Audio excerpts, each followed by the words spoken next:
Dans cette vidéo du chapitre 1 de mes notes de cours, je résous une autre situation tirée de la section 1.3 de ces gains portant sur la vitesse instantanée. Il s'agit de la situation 4 qui s'intitule « Une promenade à l'aide d'un régulateur de vitesse », entre parenthèses avec un petit ajout que je vais discuter tout à l'heure. Et je vais vous inviter à lire la première partie de la situation à la page 38 de ces gains et le petit ajout un petit peu plus loin, un autre encadré, là, toujours à la page 38. Après cette lecture, on s'aperçoit que c'est un problème un peu l'inverse des dernières situations qu'on a fait. Jusqu'à maintenant, on nous donnait souvent un graphique de position en fonction du temps pour nous demander de calculer des vitesses instantanées à différents moments. Là, c'est l'inverse. On connaît la vitesse, on a un graphique de vitesse en fonction du temps et on va vous demander de calculer la position. Pourquoi est-ce qu'il y a eu ce qu'un ajout? C'est que pour connaître la position d'un objet, il faut avoir une position de référence, une position initiale. Donc, si je ne vous dis pas à quel endroit est l'objet à un moment donné, il est impossible de calculer toute autre position. La principale donnée du problème qui vous sera donnée en situation d'examen, bien évidemment, c'est le graphique de vitesse en fonction du temps. Un graphique qui est à une droite horizontale, ce qui veut me dire que la vitesse ne change pas, qu'elle est toujours égale à 100. Donc, j'avais une vitesse constante de 100 km/h. Je n'aurais pas de façon rigoureuse, j'étais obligé de le mentionner dans mes données. Puis je l'ai même identifié ici, dire que ça, sa ligne-là, c'est ma valeur de vitesse V.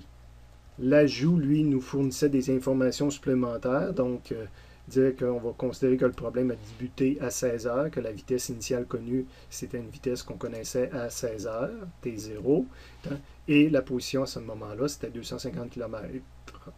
Étant donné qu'il y a beaucoup de positions, ben, j'utilise la nomenclature 0, 1, 2, 3. Je vais avoir différentes positions pour tracer mon graphique.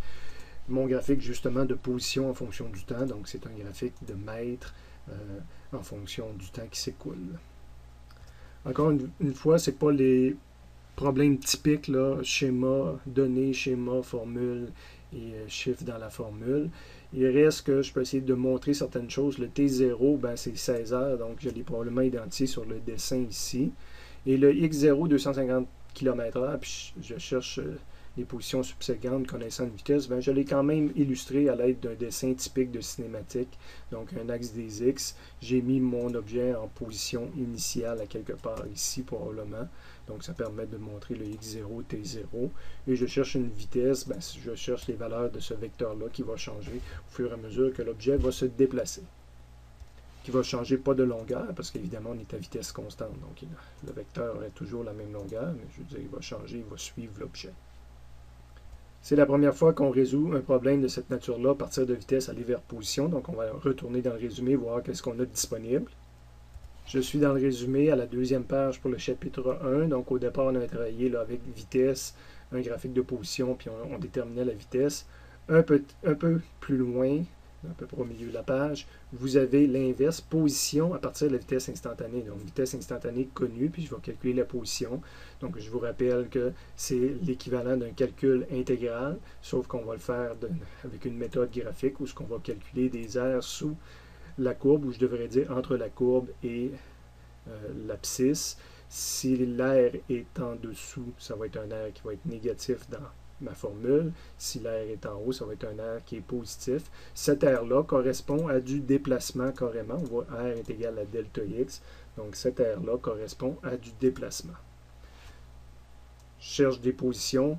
Donc c'est la formule que je vais recopier dans ma solution, telle qu'on la voit un peu plus loin ici. Donc, j'ai recopié exactement ce que je voyais dans mon formulaire. Position finale, ça va être la position initiale, plus des calculs d'air, parce que j'utilise une méthode graphique.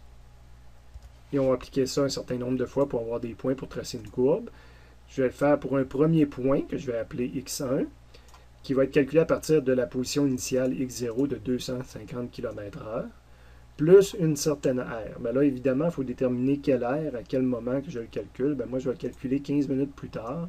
Donc, c'est pour ça ici que j'ai assuré un premier rectangle de 15 minutes de large, que j'ai appelé ça A. Donc, je vais calculer l'aire de ce premier rectangle-là. Pas du deuxième qu'on voit, mais vraiment juste du premier.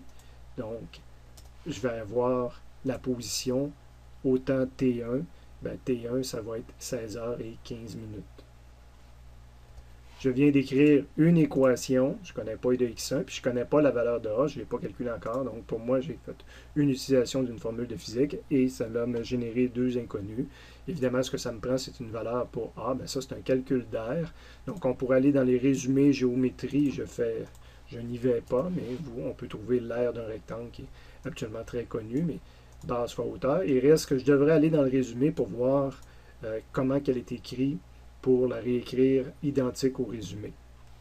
Je l'applique, donc A est égal à la base. La base, je l'ai montré sur le dessin. Là, je vais avoir des rectangles qui sont toujours pareils, trois rectangles qui sont pareils, donc je ne l'ai pas illustré vis-à-vis le 16 ici, mais ça commence à faire beaucoup de choses. Mais ma base, c'est la largeur d'un de ces trois rectangles-là. Donc, c'est 0,25, un quart d'heure, 15 minutes, multiplié par la hauteur. La hauteur, ben, j'ai mis ma cote ici pour montrer c'est quoi, puis ma hauteur correspond à la valeur de 100, la valeur de la vitesse constante, donc fois 100. Je viens d'écrire une deuxième équation à deux inconnus, donc ce système-là est résolu, je connaîtrai la position x1. Évidemment, on va s'apercevoir que si on fait toujours des triangles, des rectangles, excusez, de un quart d'heure, ben, ça va toujours être 0,25 fois 100, ça veut dire que le déplacement pour un quart d'heure, c'est 25 km, 25 km, excusez.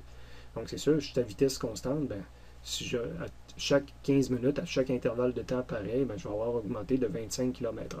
Donc, déjà, juste avec ces informations-là, je serais capable d'aller tracer le graphique. Mais pour pratiquer la méthode, disons qu'on a un graphique de vitesse qui serait varié, ben, je vais continuer, je vais aller calculer un autre point sur mon graphique. Fait que présentement, on tracerait le graphique de position qui est ici. J'aurais connu la position 0 qui était située à 250 et 15 minutes plus tard, je serais à 275. Donc le x1 serait vis-à-vis 275. Évidemment, je pourrais tracer tous les autres points avec ce que je viens de vous dire, mais on va faire comme si on n'a pas réalisé que ça va toujours augmenter de 25. Donc le prochain point que je vais tracer sur mon graphique, ça va être, il va être égal à x1, que je ne connais pas la valeur, en tant que je n'ai pas fait de calculatrice, je ne connais pas la valeur de x1, plus le même A, parce que là, évidemment, j'ai pris le même rectangle. Je vais calculer la prochaine valeur de position à 16h30. Donc, c'est 15 minutes plus tard. C'est le même rectangle qu'on avait précédemment.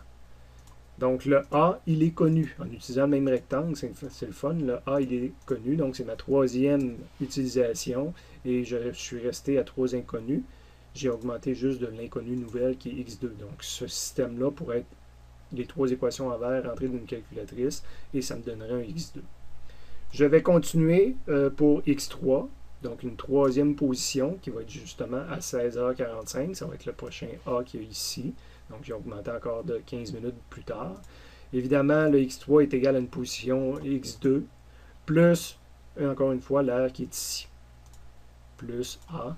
C'est ma quatrième équation que j'écris et je n'ai généré qu'une nouvelle inconnue. Donc, 4 équations à 4 inconnues. J'ai toujours un système qui se résout présentement.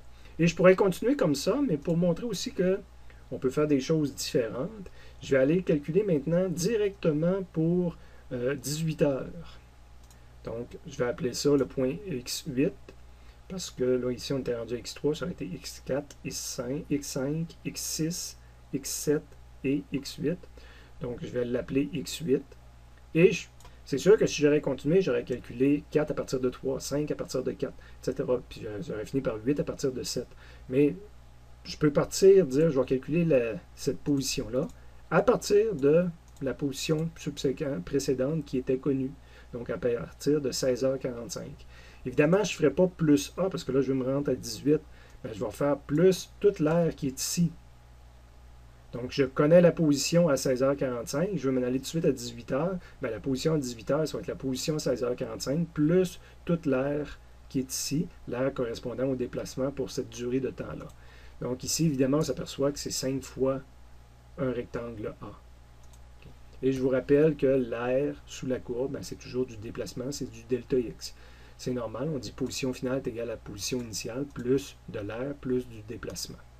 Donc ici, c'est 5A que je devrais écrire quand je me pars de x3. C'est ma cinquième équation que j'ai écrite et je n'ai rajouté qu'une nouvelle inconnue. Donc 5 équations à 5 inconnues. Et je peux rentrer ce système de 5 équations-là en vert dans une calculatrice et j'obtiens toutes les réponses que j'ai inscrit ici. Ça me permet juste d'aller un peu dans la calculatrice, vous montrer qu'encore une fois, ils ont été programmés à l'envers, mais vous voyez, j'ai un système de 5 équations. C'est les 5 équations à l'envers réécrites intégralement, puis la calculatrice me retourne avec une seule résolution toutes les valeurs que je retranscris ici. Donc, on avait notre point 275, x2 c'était 300, x3 c'était 325, puis x8 c'est 450. Donc, sur mon graphique, le x3 c'était 300, le x2 c'était 300, le x3 c'était 325, et le x8 c'était 450. Et je m'aperçois, si je mets une règle là-dessus, que je pourrais tracer une droite à travers ces points-là. J'ai donc obtenu ma courbe de position en fonction du temps à partir de la courbe de vitesse. Remarque, on l'avait déjà fait l'inverse, je pouvais partir de la graphique de position, m'en aller vers vitesse, mais effectivement, je peux toujours calculer la pente d'une droite. Mais si je calcule la pente de ça, je vais retomber sur ma valeur de vitesse constante de 100 km/h. Si vous prenez n'importe quel de ces points-là, puis vous appliquez le calcul de pente, vous allez retomber sur la valeur de 100. Je prends quelques secondes de plus pour revenir à la page précédente pour décacher des explications supplémentaires.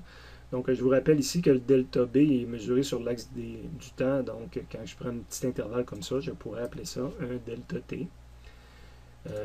Ici, on avait la position x1 est égale à la position x0 plus l'air sous la courbe, donc plus le A qu'on voyait là. Bien, évidemment, c'est l'équivalent d'une position finale est égale à une position initiale plus un delta x. Donc, encore une fois, là, c'est la relation que l'air sous la courbe ici, c'est le déplacement.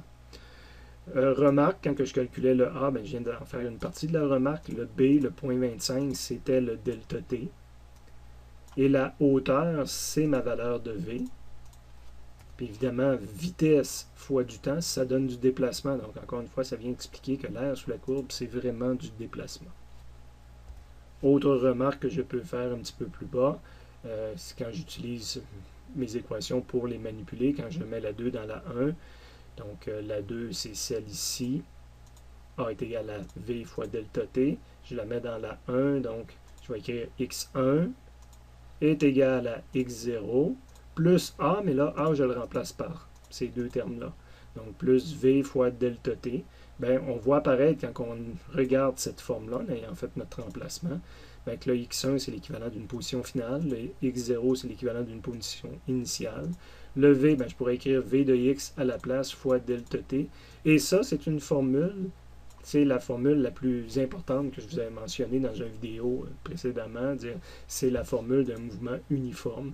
Donc, cette méthode-là, ça revient à utiliser une formule de base de physique, la formule de base du mouvement uniforme. Et là, on pourrait justement voir qu'on aurait pu le faire avec cette formule-là. Page suivante, juste pour vous mentionner, je vous rappelle qu'on avait dit à la page précédente, je n'avais pas toujours pris des A de 15 minutes. À un moment donné, j'avais pris un A plus grand. Évidemment, j'aurais pu prendre un A complet pour aller tout de suite chercher la position finale de l'objet à partir de sa position initiale, donc le plus grand temps à partir du premier temps. Je reviens ici, ça veut dire que si jamais je prends toute l'air à partir d'un temps initial vers un temps final, ben, j'ai le droit de dire que je suis en train de calculer le delta x total, le déplacement total, c'est l'air total, c'est base fois hauteur, le delta t c'est 2 heures, et ma vitesse, elle est constante à 100 km/h, base fois hauteur, la vitesse de 100. Donc, ça me donne 200 km pour un déplacement de 2 heures, ce qui est bien logique puisque je roule à 100 km/h. Et si je pars que j'étais en position initiale de 250, bien plus le 200, j'arrive au 450 qui était la valeur qu'on avait calculée autrement pour x8.